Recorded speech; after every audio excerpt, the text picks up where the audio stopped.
be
kondu wani hajoni sakina kado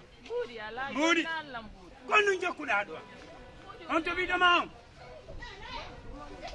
senior monde mi huri comme andi que si tay do nge jang minga alhamdulillah asila bombe d'énergie mingi lang e jam alors clip junior bari yo dan hande ko mi ditire émission ngango et puis no wela lang andi on kadi weli yo mo eno ye abonno don ko sen mako youtube ko page facebook mako jonno mo force jonno mo surtout don andi junior bari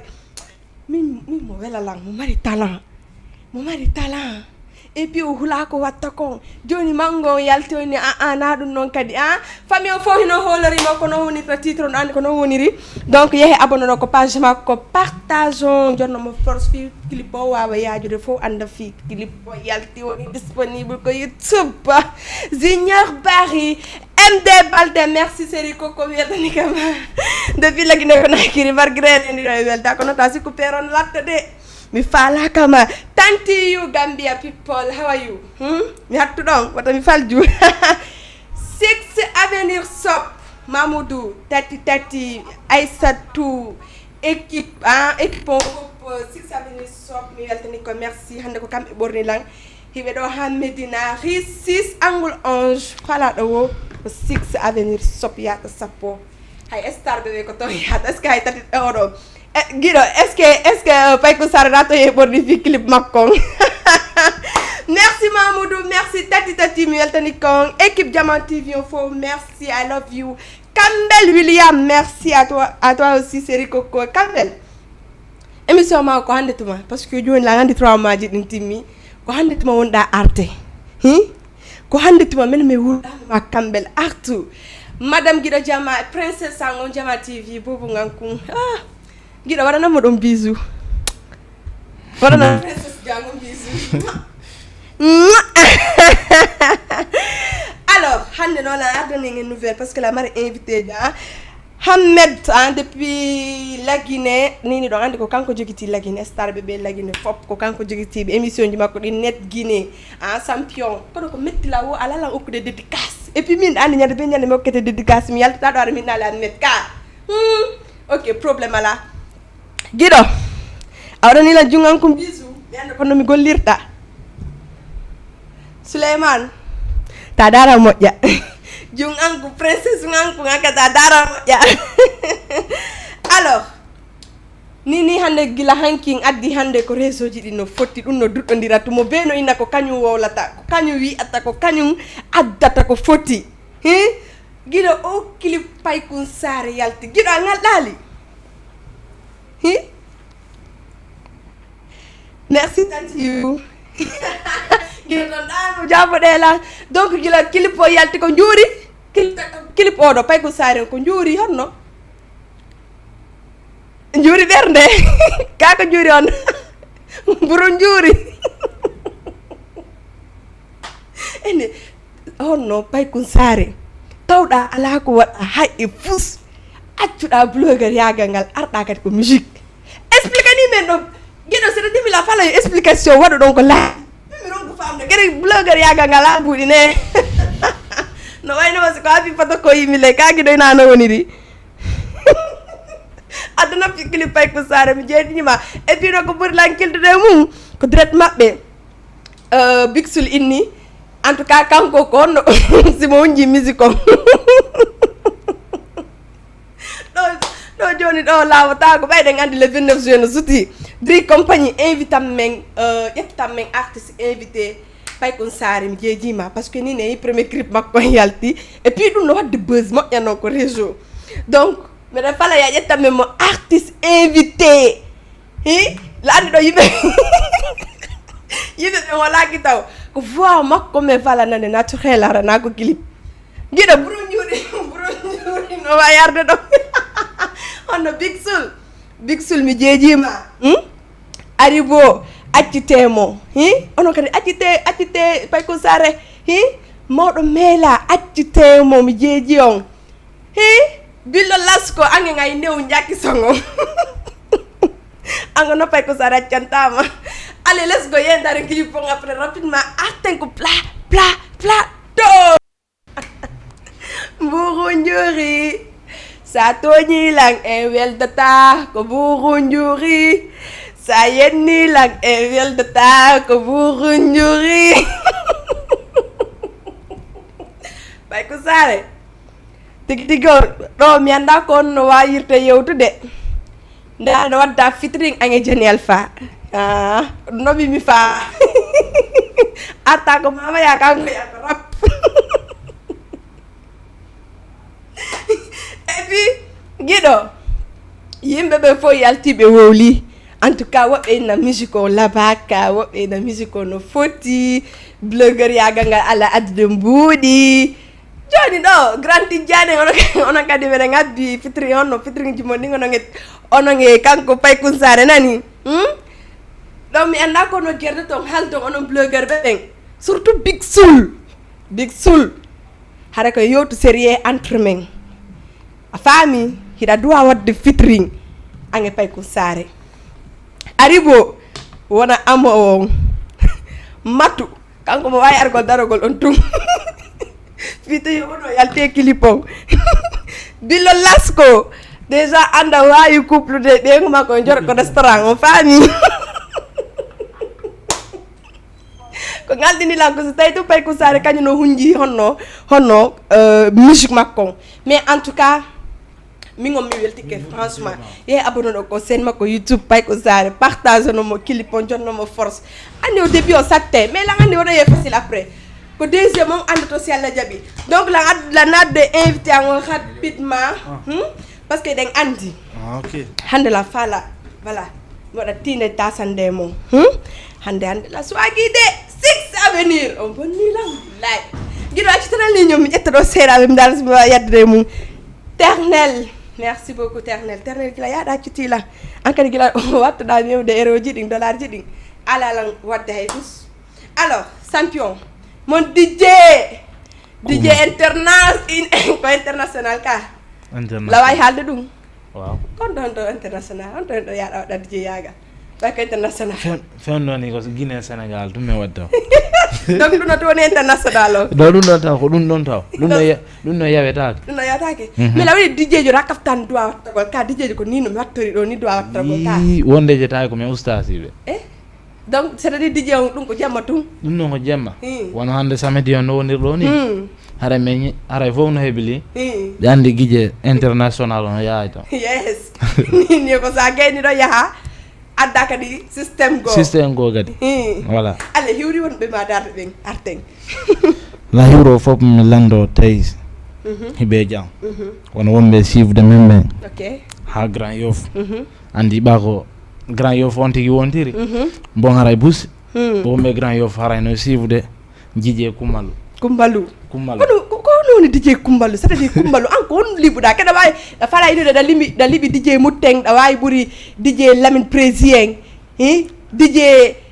international ɓeɓen grand ɓe maɓe no ɗo andi mi wata liɓude président merci DJ Lamine Président watamo liɓude ka DJ Mut noon guide muj on noon mi liɓatamo kan kadi DJ Boss kon on noon ko honno woni meilleur jo ka honno ko finni nawa ina parce que ɓen fof ko ɓe baɓen ma déjà a faamaɗo min golle hannde ko sengoje ko noni golle ma c'est-à-dire min kadi golle hannde so woni mi hewti min kadi mi fijinay comme no ɓe fijinirta noon ano ko no fijinirta c'est-à-dire a woni trop professionnel golle ma ɗe ka ar wonɗa ɓaawa maɓɓe fi an kadi tun ko inde faalaɗa haray mum no andi ko atiɗo ma o ɓurma andude ka donc kamɓe atima ka kamɓe ati ko fewnu noon aɗa inɗan ka international aw min par ce que ko kummalu c'est à dire kummalu ko no liɓuɗaɗo ko no waɗɗa mana kañum so kummal hewti haray busi buyɓe pottitoto hay wawnoɓe ko pottitoto ha kummalu waɗa ko miiji ko ayle ko ɓeɗo woni ɓurɓe maɓe mi limi DJ Boss DJ Mout honno DJ Mout DJ Lami Prési hande son fottino kugo donc ɓenɗo pottitoto an kummalu jom hewta min kummalu jom hewta aynile ko kamɓe ɓurma ɗo ko ɓawa maɓɓe wonɗa kadi ka non ɓen gandi ɓen ko mami wona ɓawa maɓɓe par ce que kamɓe atila ni taw ko ɓawa maɓɓe tan wonta ha wona seeɗa taw donc ha wona seeɗa par ce que jikki ala e mum non andi jamaji ɗin fof andali on tigi taw woni si woni no haɓe andila ɓe anda e kummalu ko kummalu gilani tuma naɗɗa DJ yagal ko ɗum taw waɗi kumbay ko ɗum waɗɗa ha hande ɓe créé ma nden inde ɗon kumbalu non ko addi nden ɗo e créé mana gibi komin wonno fayɓe kala ko watti haray ko kummalu woni yeeso a faami woni motive go ya ballon walla motive go ya créé soirée ji a faami siro soirée ji jelu créé ɗa ɗo ɗo ni Sénégal ɗo ni walla ko village non Sénégal ɗo tigi par ce que ko ɗo Sénégal ɗo ni taw mi waɗi ɗo ɗi tati taw ɗum ko hombo soirée ji holɗi wonɗi mi waɗi yengulen goto compétition artiste no mi waɗi komo créeno ɗum ɗo fof hono hoore murandu ɗum noon ko kummal wonno hoore andi kummal de kala ɓan mbuuɗi waɗi ɗon arrangement ma ɗum weewi ma ɗum sammina ɗo seeɗa mi welto no mi waɗante weef joni a waɗa ɗele guiɗo ɗo wayi no guiɗo siɗa faala joni caméra ɗo a jippingol quoi mi si weewi bon ari c'est fini guiɗo donc aca aray ko weefu jel falda non mi kumbalu min mi yettu mi andi ka digi weevo so yewti no haray selo on pagay ɗon weevo si ari hande kadi mi validi fimal amin prési waale o noon taw fi weevo laama ɗo rapidement aca mbaɗuno créyama ko ɗum noon créyama feeƴi min ari kadi fenɗo ni min voyageur ɗo fenɗo kadi min créé goɗɗo go onon ɗon o min lance halmo taw andatanda ko ha anniversaire guijje kumal ɗon feƴƴa ɗo taw arten ko anniversaire ko premier édition ma waɗugol ɗo anniversaire ka ko deuxiéme non ko premier woni premier ko ɗum addi ha waɗa anniversaire par ce que a nanta inde ha ko tawata ko be organisa ka mi nanta inde ha ton kono noon komi hakkundejo ka hakkundejo comme ɓe mbo anduma ɗo par exemple sen ƴetti woɓɓe gono ton haray grand yesso no andimi manager akazayon wono ɓenno tun anduma non parce que andi ka international joni se ƴetti dow mi dittande tu woni dittana seeɗaɓe tu woni wono mi wata andude ɓe fof kono haray busi haray no andimi guijje Boss no andimi guijje oɗo gan no andimi hono guijje Diawo ko noon ɗon no nawni ene ko joni accanan ko no marɗa ko tawta hande jamanu dogue e ɓawma ko no ɓe yiruma ko no ɓe yirimi ni ko jikke rek ɓe yirimi jikke teddugal ala teddugal no woodi ok donc c'est à dire fi hon ɗum hande inuɗa e ngol ɗo a meeɗa wadde anniversaire inuɗa hande cette fois ci ko be an kadi organisa est ce que na bewre ma famille kinare fi ɗaɓɓugol mbuuɗe mum par ce que on ala business jigoɗo jokkon ne non andi sa woni guijje e mana o guijje ɓen duwa wadde kon fof a duwa wadde ara jembali ka voilà sa yi on tigui no faala wadde ɗum ɗon min kadi komi waɗi fof ko watta ko donc goɗɗo no wawi wadde fof ko watta ko mais hara na on gotum namen goto min sake min anniversaire an o ko andirta ko kummal organise yes ne ñande kumbalu waɗini yes kumbalu atema he ne ñande ye atay takko ɗo fof ala ko fijinta ne ñande sina an sina voyage kawni babajo ɓay yewti fi we fon hatta joni mi hokkete seeɗa quoi may ne ñande ko voyageur tun andi no wodi ne ñande voyageur ko voyageur kanko mbo organise on anniversaire ma ko kummal tun waaw joni donc ko hombo mare no wodi ka paare no wodi no mare no wodi ɗum ko hombo no mare no ko Aïssa baby girl Aïssa ko no waɗi ƴettuɗamo ka ko damjo ka mo bokke séréji ɗin ga non mo bokke séréji ɗin ga taka ko marɗo mbuuɗi no kumbalu haray piiji ɗi no ley to ka no ɗiɗo andi wano ɓen noon ko minen kumalu ɓen duwata hiide ɓen no ok kono tum joni ko no waɗi ha yiidu ɗon kere goɗɗo no entre mon hari Hatawda jikke den ko be ƴettamo ko anniversaire ma mari dum non ko organiser do ko mi organise do wono mottondiraje wattede ni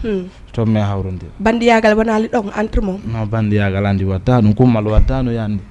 kummal ko no watta don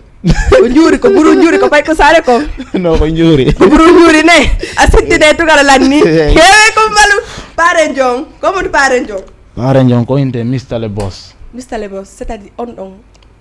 ko samminowo on non ko mana ko gentleman jo quoi ok anno jona ƴetti dambe a ƴetti gentleman anga mi yiranma gentleman ka est ce que ka gentleman taw non mi wata bulo fi wadi ni bulo fi mi wata normalement DJ jum doit marde style parce que mi yarma style o DJ kumbal halu sago na do mi holde ma style DJ no hollan to be mi sala mo fi Allah hollan parce que do ka de wele mi jejima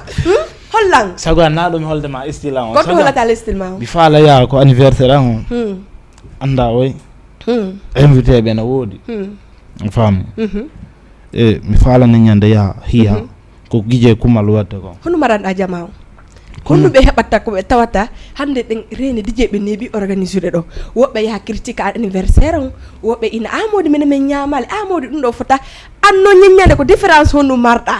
nyanyande ko différence hono mi mari bay ka kumbalu ko wadangol ko welata be ko hono welata jamaaw andi ko welata jamaaw ko non mi anda ko welata jono ko no wattare ko welata be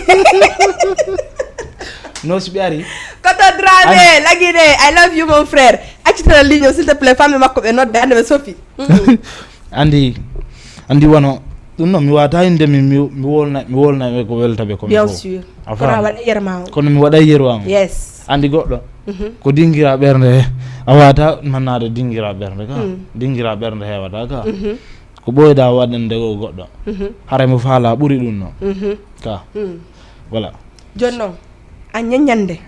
parce que la fala détail na la piji c'est quoi wana honde merci ma andi ko kumbalu to kan dani da nyaadi ka ko do DJ kumbalu la fala hollala DJ yagal mangal seda DJ jo harano motivi DJ jo harano Sophie style ji ding ayni na do hollatal mais la ngandi seda a hollela seda ji do après fete nga fami mais ko do no nyanyande mi anda si tay harat a kafindiri jar wobbe gono ton berbe wali to ba hare moyen duuda ka ko jetti finance dum e horema non ko min jetti finance dum mbudi mantu mbudi amen numéro we fango joni après sen dum manni we fango no do bay ko organiser we fango sen gene famo tire nani dum non na ko metti fi way mi dai no do lan metti fi ono be so ka do kata be he to modi no men okay DJ Kumalu men okay mi inni ammi mi bayanati do ta halla moni fami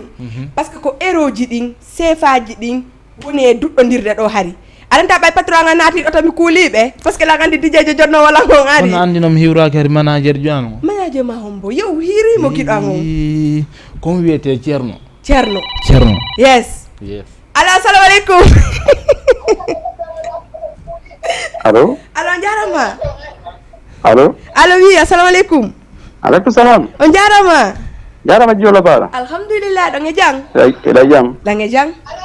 alhamdulillah inde den do nodala honto nodama Koloban ayo wonde Koloban on to suka de Koloban de bulda mo ko cionci di ye do menen Koloban takuma do ne anga merci di marat labadi oh merci dara na mi nyawli di goy ko do DJ Kumbal wo yobane la yobudi anani be do yoddo do har fi wef ka yet minani minalla hen nan do he do gene do tungare buru njuri do marsi ande kadi wef yobaldi yet mi yobay ko funa kepion fo ka yobata mi yobata fo he yo Allah wadu barke ma ango ya noddu do tumi andi a yobay andi kombo alfa kombo komin alfa alfos beñe gato alfa nga ankay ay jidda alfos nyanyande habbal aha min har mi falno mayana to do andi ko gido jama wadi la nyanyande adaro émission on ka non de yami dara har am jipake awona to ko pass dara ko be wadi lan ko bay mi addinga ton do mi jodini mala présenter ngato atugo joni non mi wata nyamde fo hara yimbe be no dardal andi mo ya gido jama adi re ko tabalo kanko équipe nderga ƴetti beñe gatto hay pus mi ñamani minano wi joni numéro jonno ma secret arda be wi ak holli ka e na ambo to mi alla ma andi ko fionno mi la moƴƴi jonno ma de ala ko ay la buri dije bela moƴƴude quoi ka mi la moƴƴi ano ça va tranquille afa day jam ça va no golle de en tout cas merci beaucoup ñeñande ala ko mi yimali ma do jaka andi adara l'émission non andi paaki wallahi no problème ala mi fami en tout cas merci nani Jama TV fo weltani kema no gotam weli hatta sabi di process no wodi kadi mi aña no sabi no de ko hada ala ngoki bi hande mo jawdo no mergo ko jippa ko langol ni ok champion merci alors présent wala bismillah man ki meta so donc fa ay jango be janga so wala andi odo ay Alphonse DJ Alphonse jang oy alfa oy allo Alphonse danande lang la nande ma merci beaucoup hande DJ Kumbalu no do mo mari anniversaire do ñaani naam voyageur kan honde hala ni be ko honde 15 juin yontere hande inshallah donc ngato d'anniversaire on wo hay nokko sodoy tan wo sina ko ma joni non bay Allah wadi milando ani misiba yoti wevo mi na problème mi do tem ha ko ma na problème no ngala ko yo ayeto numéro on ngala problème numéro ma na problème dum jonni ray la jogiti mo do ba jogiti baka ok la jogiti mo la problème mana mer gato inshallah hay ta temere addi gato ngo to manade sala jël donc har ko wona gato ji jël hatte ni nyaada aka après jono yewta en leyto watan har fo ka sa sa ani ni kala humpa no abere kala humpa ahumbi dayda so ndalang si ahumpa taw ok Alphonse problème ala après joni mi jonno mo numéro ma sala jabi ko do men sota inshallah ala problème nani ok champion joni haray jango e to wala angina jango e la ton do wala jango e aka galaton ila galaton jango wala sala jabi ala pa joni de 11h mi yofti sala medi hey jango sala jabi mi non ko berma tout ko dimanche nani na problème wukuru wolir doy ala wuri yalde wolir doy jama non nande wolir doy fi yalla ayo ala ko gundo joni dimanche are jango inshallah joni sa are nodde la fa fotte lega fi yalla nani merci bisous Alphonse merci beaucoup champion ene gido nanali ka ko do yedde ko gido DJ Kumbalu rendez-vous c'est la jabi yontere hande ake endalare jinna mi hanni yo ake endalare jinna consommation kurli yumiraɓe joni wona voyageur ko ƴettuɗa ɗon ko jeelu c'est à dire so ono son ƴetti ɗon hare no ɓuuri frais ko ittoton ɗon kon ka hara son heeɓi onon kadi ton on fo on sende fotontere non donc 40 sur 50 ok 40 sur 60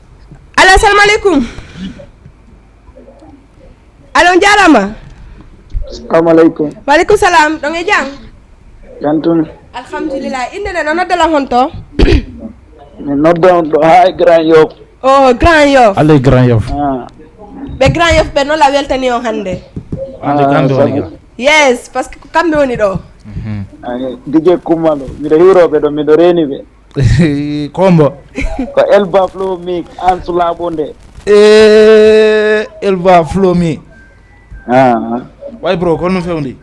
ay safa alhamdulillah no yaade seeɗa janto nde ñanden anniversaire on yombatade bappa kono wiiɗa yontere hannde imen ko laawol imen préparanade normal men ara fuɗɗe kibi janngo watta gongo yes inchallah on anndi ko Kummal nodditi min ara ya heewa wonen ha weeta nde ñanden fuyi yombata na fusi yombo ton inchallah voilà ok merci beaucoup champion merci DJ Kumbalu oui ɗon ɗon anndi ɗon jooni on fotata fo so sendi donc nomi famiri noon sattanta o moƴƴa non no satti kay kono ko satti wo ko ya muña ara yande yombe kay surtout ɗamari ni yimɓe ɓeɗa anndi ɗa hooli ɗamari yimɓe kadi fof ko dépense ɗa ko ga hette non lan hooli ɗum no ɗa hooli ɗa tippi ko tiiɗi no anndi ne ñande kon feewno hooliɗa konto tippuɗa DJ Kumbalu konto tippuɗa ɗum non lan tippi ɗum nokkuleji boy parce que lan hooli publication ji Kummal ɗi no yaade yes harna ko sama kala yeah e la holi gad la mari fans special ben non go arobe dum ko hambe ni ben do be mari inde non ben no be mari inde way yeah assalamu alaikum allo jarama on jarama ñatna la to jantum alhamdulillah inde no nota la honto nada wow mina nali nada buru yono dudi lay nada Medina depuis Medina waaw d'accord haray bon hande ko DJ Kumbal wonu do minen heedi mala ba we Lyon foli jandi no dérange don tom ka do no moƴƴi yes andi silango ko mi tumari mo do hande ko nouveau style ko dugo wa merci yes ay champion DJ Kumbal ina mari kadi arobe hara Sophie be wuli ene DJ Kumbal da mari don jiwo hara mo couple ni ko anniversaire ma couple ma jiwo ma ko don arrêta onno onno ko dabbe onno ko anda bata onno donc o yana kan quarta o mo men no na o mi ala go ay god Kumbal o way actu modi tay la andi baybe dudi do ko télé ni amulu o way wolu tumen nana no jodi ko dare jo ngata ka ko bale jo hale no tufe no halu tu no yandi min ko fidèle joni assalamu alaikum allo ayo jarama assalamu alaikum walaikum salam do nge jang allo oui mede nando on salminama ono kadi ko kikire ɗo merci beaucoup min kam mi hiruke on giɗo ɗawanemo ɗumannade réseau makko alami après o nodda o natita quoi haɗa woni tranquille mi nana e brouille no ɗumanni ley donc DJ Kumbalu arte rapidement parce que ɗen andi hande lan sofi seeɗa hi couple ma on ñalani couple mi halnima ɗum no mi acci ɗum ɗon e jungo ma mille mi tawi kono accira ɗum ɗon e jungo kaɗum nakada doublé awa komi yeefi ɗon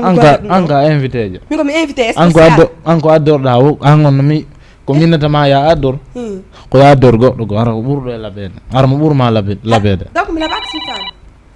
non donc DJ non donc mi labaka somi faami non ko ya ndaaro ɓurɗoma labede haka ɗo woni min woni ɓurɗo lan nini ɗo no haalu tu alo assalamu aleykum on jarama de ɗon e jam allo wi mbiɗa nande on jarama nam ɗon e jam iɗon e jam alhamdulillah inde nden franchement ko Abdoulaye depuis honto depuis Sénégal ɗo pas dologne yes hay kono wayno welde jantuma na émission non émission ko ni yarta man chaque samedi kadi arano Sophie franchement iɗo ɗeɗɗa wattani foti moƴƴe ko affaire na franchement no foti moƴƴe ko foti moƴƴen moom sino welti noon tummin ɗo haɗa landi haɗa hande kada o jeeyi ilang wallahi ko nowo merci beaucoup Guiɗo merci beaucoup I love you baby weltike ko amiɗi merci beaucoup weltani kama DJ Kumbalu donc no wodi ɓurɗola labbede ko min leydi ɗo haɗa nami mi an andi an ngarimaki ko sengoy ngari omo ɗaɓɓandala gadi on noon ko sengojo on noon gay ko sengojo no min o jo iwɗo ɗon nane ayiɗo jo no jooɗi ɗo ka ko natɗa ko télé ɗo ka min makko hommo ɓuri labbede ange makko komo daranta komo darantami on harayno ɓuruma Allah jobo joni non min ittanan ɗum ɗo few jabola min omo tawɗa ɗo joni a faala min ɓurimo komi andu ko ɗum ƴettitirta non sami faami tawi ko on noon faalami jonnude haray ko on noon ɓurma labbede ko min mi nawa mi falma jonnude ko ya innu joni sondola waɗa doyi inna awa ko min ɓuri labede ɓernan nen wawa wonde tranquille haalu ko ya ndaaro ɓurɗoma labede Allah DJ Kumbal awa rendez-vous ma o sina ɗum koye awa faamuɗon tun koye wowlu nini andi ko min jogiti lawol ma andi ko labbaɗa ko ha hakkundeja kono ma validalan ko ma validala non lam validuma ɗum noon sa darnila goɗɗo go aray lam validuma jonno oto no keɗo nini o welda keɗo welda ando hay goto ala ɗon kono haalu andi nayi doyi ɗum ala feƴƴude ko télé kana haras mi ɗaɓɓima so mi daɓɓimo ɗum noon la wa heɓde oya danejo to oya on haɓi kere anniversaire ma warta halu tu ongo bulo kino la awɗo joni lanni men confirmé hande musella jaɓi yontere hande woto yejjuto anniversaire dijje kumbalu wono dijje ɓe no dow dijje ɓen ka ni ka dijje ɓe no dow dijje ya dijje ya aussi dijje alors assalamu alaikum yo jarama annoy ala ton jantu ɗo jan ala ton alhamdulillah inde ne ɗo noddata honto wala noddata Abdourahmane mi alama nande moƴƴa toon voix ma o seeɗa ok no way toon yaade feere itti écouteur ji maɗa mi jeejima na hara seytinali awa sinara ɗo weltana ɗo moƴƴa quoi merci beaucoup mi kala weltanima ɓaytuga noddi himo nodda hon ok guiɗo ɗo waylamon ɗumanade toon après rapidement si goɗɗo go arti mi ƴettitamo région o esta on itte écouteur ji ma ni wawi famude ɓe dj Coumbalou annintini jama ñeññade ko honto waɗata jama on kadi arat law par ce que ɗen andi enen siɓɓe men ɓe a nodde ɓe ɓe arata law ka donc ñeññade ko ɗum hatton yiɗa e jama o andi wano voyageur andi ko kanaji tum foddata voyageur a faami si woni partie de 1 heure walla 1 heure ha yeeso hara jama on fuɗɗike arde yeah sécurité no woodi sécurité no woodi fopp no woodi waaw yes pidiɓe spécial Dj Coumal gan no woodi ɓen noon si hewti ko ɓen noon si yarata affaire o alo assalamu aleykum ɓen noon no woodi ko seera ɓen noon no woodi ko seera ɗum yes a faami voilà ko watti hoore ɗon kadi nane mi nani a wiya fi organisation so tawi woni haray say no mettani men fi walla tawi metta fi alo assalamu aleykum allo wi o jarama no nala ɗum jantuɗo e jam no alhamdulillah no welde jantum ça va inde nayi konto noddirton men ko prince diallo yes depuis honto depuis medina ok honno way ça va sabi alhamdulillah mi wiri ke auditeur auditrice fof merci beaucoup mi wiri ke kamari asi a fierté mali quoi min weltorma merci ɗanni min ɓe maali ɓe ko goɗɗo ɓe maali ɓe ko min awayi yara mi wiri ke ɓe demi sigom ɓe telire mi wiri ke jankajete yaari koli maali fowde fof en fof salminama innen tum maali kala jeeyaɗo maali pullo fuuta mo maali jom maali depuis Paris yaray kankadi mo hiwra a jom maali te hiiro on ɗon on ɗo min nini mi welda e makko few accu koy accu nini ko mettila wokko ko ɓuuri la sukundu kon ko ɗum mettila ok awayi on hiiro kadi général wonamo kala wayi yes wonamo kala voilà merci Aïcha Sigong. Yes. Et Lova 224. Alors, nous ressortissons Mali, on fait de Dakar. Merci beaucoup, champion. Benani. Ara Prince, on voit me faire la leçon, on a mon kala. Si Allah jabi joni, si Allah jabi guido prépare na mon on maɓɓe kesson rapidement on amo kala. Ok, ara yasi minna magadi. Ara mi fala ya waktu sensibiliser na monsieur men fulbe fuda ben si Allah jabi wano ka si enati ka bis je walla ka auto je surtout manam rewbe ngara pour ko haalugo rek haalde de kander bis je moja dum wobe ben déranger bi quoi dum non comportake sibbe men ben wala dum ko parce que non hertine quoi kala musidɗo fullo ɗum hersina on tigi quoi si naati oto je enen kadi si fof no deƴƴi ko yen deƴƴi quoi gonga ma par ce que sina wela ko enen de weeli andude e saare nde moƴƴa noon merci beaucoup prince ɗum noon ko gonga ok haray mi yasino kadi woɓɓe goo kadi naata haray o salminama o landama siɗo e jaam merci prince yalla jama yewte fi ɗum ɗon ok ko gotum merci ok DJ Coumbalou artani en wano organise ko voyageur no weeli fi wela fi a faami e haray bussino yiɗi organise go voyageur fendo voyageur no domini boîte ji takko ɗo woni ɗo ɗi ay par ce que ko hombo nini woni animude ton fendo ni ko hombo ni woni dijejo ko tawta ko babe ma wonɗo animude ton ha valida ɗum ɗon kono yandi guije kumal no nder ton andi jikira ni voyageur do domini ni voyageur fendo ni no domini ni yes ni no ko mun jogiti voyageur ko gije mujje gije kumal yes ko dido jogiti voyageur men dido joyti voyageur donc DJ mut woni wadde animation ka woni finance de ley quoi kumbalu jon finance ley no mo be ko fijin seeda o do fijin seeda assalamu alaikum on jarama de dongi jang yettude Allah wondaɓe alhamdulillah golleji ça va dongi jang jantu wa maali yembere no hiwro on be maali yembere men kadi la hiwroɓe moƴƴa ara wona seeɗa andi la valide be maali ɓen taw go yettude Allah ala ɓe ɗonarande moƴƴana émission ko merci beaucoup Guido allo oui mbiɗa nanɗo merci beaucoup wala Allah ɓeyɗon nawrande yeeso moƴƴa émission o allahuma amina dewi ala yiwre ɗo jijje moƴƴa ara wona seeɗa mo salmina eno ɗo DJ mo invité on ok la arte ɗon message goto marɗo importance allez lan heɗima dewi de balɗe ɗo tati jom mbi woɓɓe yaɓegi makko no kaani malla ɗuma yoɓe accu ɗum dewgal wona labaɗo na kanoɗo koɓe Allah hawtidiro ko ɗon dewgal bien sûr hara kadi woɓɓe no jalde ɓeygu maɓɓe déjà hay goɗɗo kon kaali taw ko dammugal suudu maɓɓe no yoɓe accu ɗum debbo wona ngari gonga ma ko wi dewgal ko ɗum wona sama kala billahi de mo ɓe ndaara kala welɗo ɗum jomba gonga ma annda jombi ɗamari ɓeygu lamari ɓeyɗo joni ɗimmo hatto jinaki na hattude kono mi jomba sa wallala ko mati walla o inda si wallete ko onno matu phrase joni aɓa coupe d'appel ma o milan hatto jine ɗimmo ɗa ende lan an diwalan ɗo yahana mattu ka woni hombo accu milan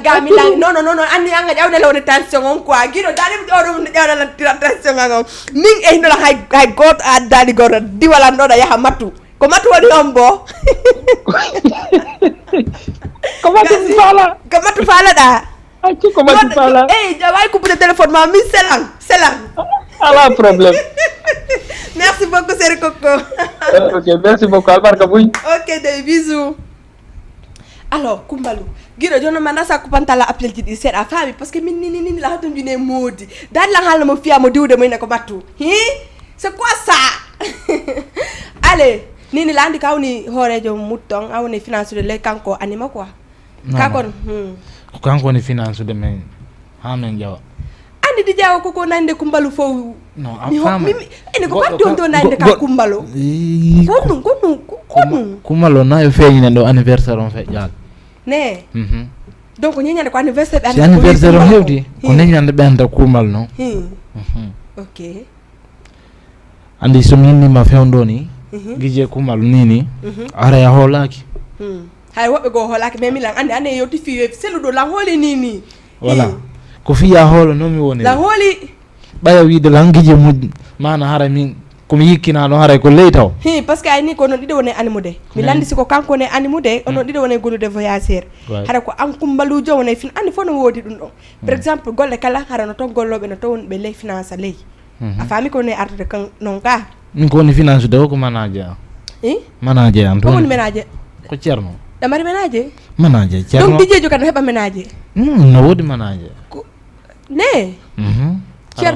ceerno hombun ma hara on tigi andi kala mo yiɗa il faut on tigi heɓa ko wallito ɗum bien sûr donc ko kanko ma wallitade ko kanko la wallitade ok depuis hande tuma wondu ɗon non gibi neeɓijo ko yangodal ma simi faami ok hara nini ko on woni gollude ha joni on seedani min seedani ko mine woni gaño hay yiyatama to anna gaño hay yiyatama aw nomo suuɗi Kumal no suuɗi mo yandi Kumal donc a suuɗi ménager ma min suuɗi ménager an yaltituɗa min rendez-vous soir rendez-vous si Allah jaɓi ɗen habbiti o yontere hande ɗum ko le combien nde hawrata ɗum ko le 15 juin le 15 ka déjà ko yontere hande ka ɗum mo ɓe ko préparanno ara law wonnande nen charme ɓe ko faala wattoto kan addi style ji goo an noon ne ñande lamari baali jonnirteɗi okkirteɗi kado fi tabaski o ta tawnu noon ɗum ɗon andi fi on noon konko okkitirteɗo ko enen ɗiɗo famodirta na ya okkitir ɗum fof ko anniversaire ma si tawi baali ɗo tawa yewte nga famodiren goɗɗi goo koye juuɗe ko damal non giɗo haɗa sabi ndiya yafola nani lamin prési tigi on ça veut dire mi ngare lan ko baali parce que lan andi inde orange mana yo tamatong inde web yo tamatong baali di min andi ko dina piiji dum noto mi ala petti affaire ji anno yete wadanday dum do anno yete jallo ben ko nani inde te wobe ya be yahay hasbe nula naka be yahay andi ko fi yete jallo ben andi lekki mabbe merci fi no wadanda dum do ko fi hollugo yes ko kumbalu woni wadde haaju na sama kala ko kummal woni wadde haaju na sama kala min ko hande woni anniversaire ngo har ko kado hono jonata lan do ni ko émission men do ni mi souhaitala do ni an kado ma wosu mi jonni ma envelope ko invité kumbalu an invité ma anga mi goldirtano kumbalu mi ala gollirno few allez gido dabdana no wona kala so mabbe question mi jeji mama ko be dédicace fi auditeur bi am be on be la noddude do ben parce que andi sina wona mo kala kambe merci beaucoup har ko question kali nouveauté on pay koy ko no anno la hiro do jaajira wango intero jangaji sella jabi wondo Grand Yoff yes ko sengo station kanko wondo ko jaajira wa mo weltani la mourado la d'accord addu rapidement guido mi ara mi holla mamo vite fait parce que voilà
wona mo kala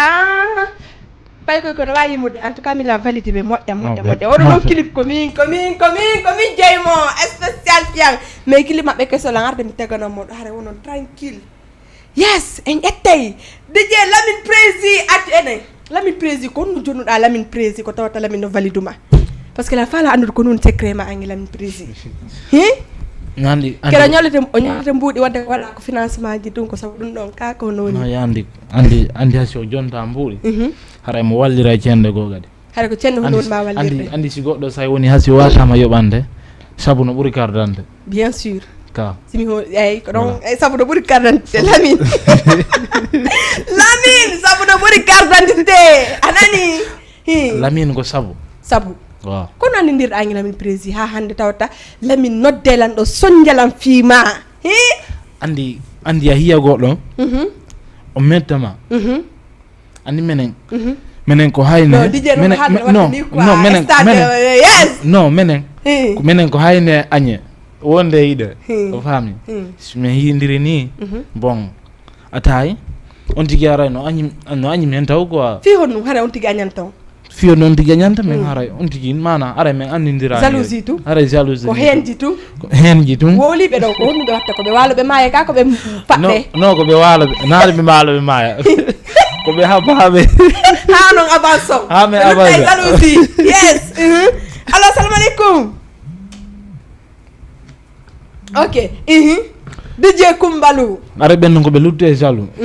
fami ono feƴƴon quoi men feƴƴa yes hay joni non kombe wawi ɗum noon ko tuma woni yeehi ha mi yewti ɓe andi ko mboyete Kumalo gibi ɗon ha yesso haray ɓe andi ɓe waɗa respect entre Guidje Kumalo e maɓɓe yes hay voilà donc ayɓe ɓe waalo kamɓe ɓe faɗɗe tamaɗo ɓe waalo leyta ha no feƴƴo donc woto yejjito ko Guidje Kumbalu no nodditi on le 15 ɗo si Allah jaaɓi ɗum ko yontere hande samedi et puis mo be ɓorno wo baalino ton gatto d'anniversaire ji no ton ɗum ko Alphonse addata gattoji ɗo yata ko marenjo non goya yejjitude mo marenjo ne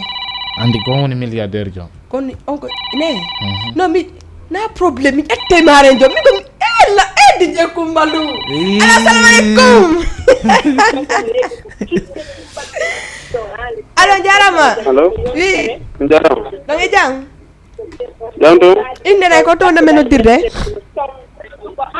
len Muslim Diallo len Muslim Diallo muslim honno way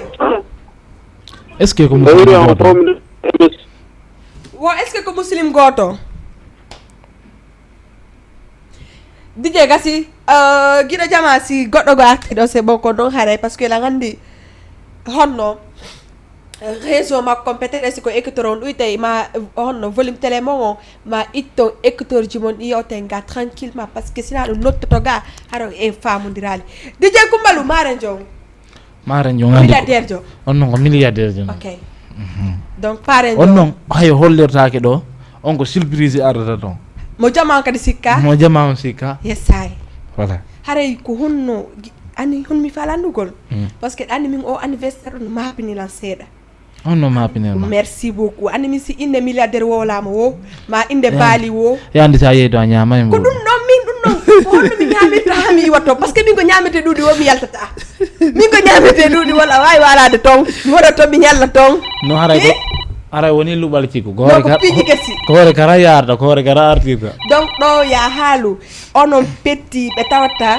babe mon Guidje Kumbalu no nodditi on are teddino babe mon ñeññande ka allo assalamu alaikum allo sister yes ay naka mu sister naka mu na jam yaa ngi cool émission na weli de billahi wallahi non kam ɓuri ɓe no dila ndewi billahi wallahi émission foti si weli on tu weli lang si weli on tun ono mi weli lang billahi yes mina fala ka son goto ko son hombo Black Ziz Kinjo d'accord guiɗo préparana mo ka wani sala teganala mo meto ok si Allah jaɓi haɗa ɓerde ma ne mbuuɓi nice kay yes bisou mon amour day dawre amul are jajef ay ñañande si Allah jaɓi haray fo no noddita kono honno faalaɗa ton ko tawta jamanu ɓe ardirta noon par ce que lani Guidje Kumbalu no yiɗi ko teddi Guidje Kumbalu no respecte hoore mum Guidje Kumbalu no yiɗi yimɓe ɓen est ce que no a ñawlini Buy mi ñawlini andi a ñawlini min andi ko mi woni ko direction ton ka la ñawlini joni inni ɓe artirana ñeñande inu ɓe artirana ñeñande mi faalamo ɓe artirana yo artirana komi ñawli ɗum go andi an hokkata an ɗa wawi waɗande goɗɗo o artirana ma non non ɗum ɗo nuno nyamande min tabi adum mbori komi finance no min kono ko be artrane tout kono ko hasibe ari haray essence mo be sunni don ha be hewdi ton ay ta woli ko ne mako inu tuye be artrane ko na ton be artrane e yo lan ni kina rabin ma yendare wona mo kala so mabbe ki woni disponible question ko pass ko sen mabbe YouTube ye dara mo abono do partage on min la weltani wona mo kala surtout Karima mon bébé mon amour gila jom anam selima allez wona mo kala titram ko walintalam de sela jabi he partage on be daron clip on jonom be force wona mo kala ko sen mabbe YouTube ko wona mo kala ko page mabbe Facebook ko wona mo kala Karim ménage mabbe merci beaucoup champion en tout cas jama validi clip mo et non général on faut mon équipe wona mo kala fo madame bisou allo assalamu alaikum. Donc merci beaucoup tout le monde surtout la mine prési merci on won be ko passe do noddu be on fo mom weltani ko moƴƴa non dandi mi lam bewi donc mi mo bewa wo jokkata la kumbalu dandi hewti ko intérêt ko message on mata ko lancer fi anniversaire ma on mi do hero invité ben fop hara min wawi leltude wonɓe seeɗaɓe yes hara min nana linde mum wo haray nafi haray o winda kono haray mo nder ga e haray groupe invité on ko Jilla Fuboy officiel non ko wonɓe Parcel e Doma TV e non ko Medina e Golden Fire en andi get non ko Parcel andi Parcel heeway do Parcel heeway mi fa swag non asula swag oui ok ben non andi ben non ko Grand Yoff d'accord e mi fa sula ben no yandi ko gilol e ombi gadi Black Jama ben no gadi yandi be ko to Aslem oui d'accord e homme gadi e Man Boy ben no ko Grand Yoff e invité ben Balde le boss Grand Yoff oui hey jaka non no nyaadi yes Grand Kaba Grand Kaba tigi Grand Yoff officiel américain noir yes boss Binta Tamba donc Tamba be wata haga non ben non ko do be woni ko do ko Binta Tamba antu ben non ko wa Thiaroy no ok e watti do ngadi e Grand Yasfu yes e no paykum Lamine Prési mo invita mo ko liste jak mo ko nder mo ko liste ande on ngaccataake odo e Siga Sow non sénégalais donc e Dieynaba Sow e Aïssatou baby girl 224 d'accord ko jube star be ben Dakar non yes da sama kala goy non ko star be wonto yande kadi ko kumal noditi ok kumal rapidement e Guidje be ngadi ok DJ be fono invita e Guidje Mood d'accord e Guidje Boss d'accord Guidje Lamzo Guidje Yaya Junior e Guidje Yaya andi ko be dido Yaya ben ko be dido ko Yaya marié et Yaya célibataire non bi jon ko be fo marié donc ko be fo marié fo ko marié d'accord ok e Guidje Billy Boy d'accord Billy c'est girl fetel yes e Guidje Thier d'accord Faya Layda ok wala Faya e Guidje BM yeah e Guidje BN ko bedo aray mo nana linde mo waray no ga ya fo quoi mo nder ton aray mo nder ga so mi lilti ha afal jey wobbe go mi fami voilà donc nyanyan himo marani on et puis ko hewti déjà ko yontere hande indi on le 15 do ko yontere hande ça veut dire no be haray ganno landa video mo ngodo publicité voilà publicité bura hebde dole semaine on donc min cadeau angon haral spécial ni nyande min hasi nabaral cadeau angon to min ka on no cadeau ma ngandi si a hewtita ko dama la ba ngandi ko tewon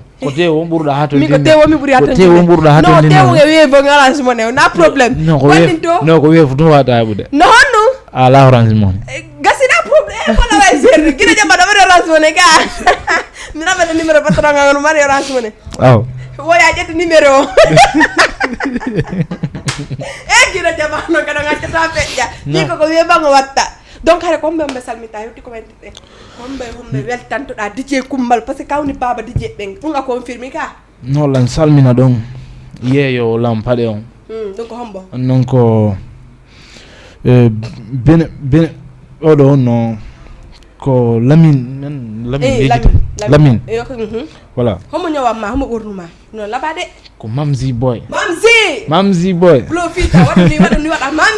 Mamzi yes I andi ko wonta yer jango yeah ongo danta ko no laba ongo danta ko non ko fi andon ko jeli no xare watama par exemple ni so nyawanima jeli jonatama on jonnay ko mi jonni ko habber wonete tu ya addu ko habber na no woner non ko yawonda no président ngay fama dire no jonno alors on non kanko don ko yo konto don ko ber ko andi ko jello no problem don ko kanko andi min kadi andi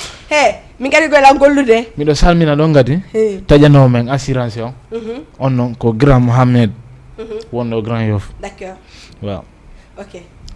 mon nanal inde mo yo yaafo ara yo yaafo hare hoore ne wata jettude fo gonga parce que ni da occupi surtout ni kumbalo no veno no mini ene DJ apala question goto rapidement à part DJ on kono wonda wadde à part DJ yagangal mi wada flocage ok mi wada décorage auto moto ko falla o mi wadande adu noni golle ma mi windante t-shirt ma ne metteran ko sekulo ok non ko sénégalais d'accord oui donc à part no ala magasin ji ni boutique ji ñani ko tawata haray min harala wayade ton nga faamu tunum fala kalgol fo magasin ji gono donc ka lay don indo di woltake ka andi gido jama gido ni magasin ji do halir doy e selay di magasin ji donc après jonna la numéro ma fa jonne mo inshallah rendez-vous ci alla dem le 29 fara mi anta voyager le 15 juillet wiitu yontere hande joni hande samedi ala wi goldo hande gadi numéro ala to ko gonga ma yoni donc menen habbi on are soutenir DJ Kumbalu si alla jabi yontere hande donc voyager et puis mo nodditi mare no wodi wief no wodi kida jama aras mono no wodi asimedia tew no wodi Souleymane Lamine président andi ko kanko wonta ko damal ko kanko andi jonde donc Lamine woni hoore dun misi Lamine woni ko damal aras tala modi kira jakatande o ko dun no ittumo don Lamine daway lang joni ko mo falla mi wad non don joni ani no famondir ani mi jubbe so stala ko millier do jubben ani mi majji de be tube doga ettu jo wada ko milliard na ko gorko quoi say no ngaye to burda ma mi burdo la har ko mondu da DJ Kumalo rewbe radio mo de DJ Kumalo ittu do milanda pour fo allez c'est la jabi rendez-vous le 19 juin inchallah le 29 juin wa Grand Yoff ben non ko andi ko ben ben non ko spécial merci beaucoup andi be ko VIP ko so be wiam VIP kambe wa Kerma Sala mais Jama TV mais mari VIP à part non mari VIP à part Jama TV ko ka tigi on gida Jama don e samedi ya fono la parce que min dun do rata talang waye wabbade do encourage mo ne ma ngami mi ya mi assistant en quoi a fami do la ngandi ko mi nge pap jienga wobbe rama aye rendez-vous le 29 juin donc tout à sexe la jabi concert Lollipop et tout Flania Dri compagnie deuxième édition makon ani ko kanka date no do striker harno Sophie no wuli gida adina publicité on arteng mengari meden komi amai mengari meden manki amai Dri compagnie woni ko donc hirde molandade pour la première fois à Dakar artiste bedido jogido champion ay ko fiman ay ko njibo ko fiman ko kambe on forte le 29 juin compte du warta ko centre culturel Douta Seck enengombe Dri compagnie sukabe mebe Nicolas Lollipop odo we gambi ande kon wo etu fulani opete mi lopaka mi do chalpi mi pita Woko, Joma Science, le 29 juin. Hey quoi, son et lumière. Natu Gongo, 5 000 francs CFA. Coco, 5 000. Robin, 5 000. Calardo, 5 000 francs CFA. Madame Artisi Berido. Hey quoi, notez le 29 juin. Centre culturel d'Outasek. Ding compagnie. Eh, Wosuka Bemen Fou. Nyamakala Bemen Fou. Mokoba Bemen Fou. Zéleson Fou. Nonota. Centre culturel d'Outasek. Boy pour le Mombazen Didi. Futatalo yote yandengiri. Mito chultini mikomtini. Changi fami mitotari. Vous à la Diaby le 29 juin, Lollipop et tout Fulani, deuxième édition Kankodri Compagnie. Donc, et Dakar, Sénégal. Donc, c'est bon, on est allé à la fin la bungue de quoi. Et qui a la bonne de Tadi. Alors, mes invités ont entré encore 5 000 ans. Donc, VIP à la ligne de Kofo, quoi, un ardarodeng, hein, mon beso à Goko, au blanc, on nous dit, on mignon, Agnata, et me répète à Kadi. Rendez-vous le 29 juin. Deuxième édition, hein, Tri Compagnie, et donc, il y a un striker, no, il y a un yonali, mo fala weltin des élections, sans pidi, pidi. Donc, le 29 juin, on est tout à sexy à la Diaby, Lollipop et tout Fulani. Et bien, arde, be adora que di pidi, kesi, jube, swagi, vers nos fêtes, yamai. Merci beaucoup. Yonde de hande donc son alla jabito yeji to DJ Kumbalu no auditeur voyageur fi fetu gol anniversaire makon la date d'anniversaire ma est-ce que dandi ko le combien ka hotti tun non ka jetti tun date non mi jetti tun date andi ko Kumbalu kanyum ko ko ta noddi jam aw ko taji tun liba donc tato woniri no wonari adon anga hajarka dun to koyde to si alla jabi are no to soutenir en tout cas mi la valide parce que pay ko do respect marité dungal mo fijindi ha tonintinaki mo swaki no andi haaju mo Lamine Prési merci beaucoup mi weltani ke ma champion confiance ko ni wadirte ha en tout cas me weltani kon kala hidudo asi arrêton as la pomme de merci Jama TV no invité o nyande are soutenen DJ Kumbalu o hollan ko wawi kon rendez-vous le 15 juin DJ Kumbalu allez merci beaucoup Gida Jama mi weltani kon I love you à la prochaine ko mi woni jaajama be ko do mi fermita émission won tam aw haye goto let's go.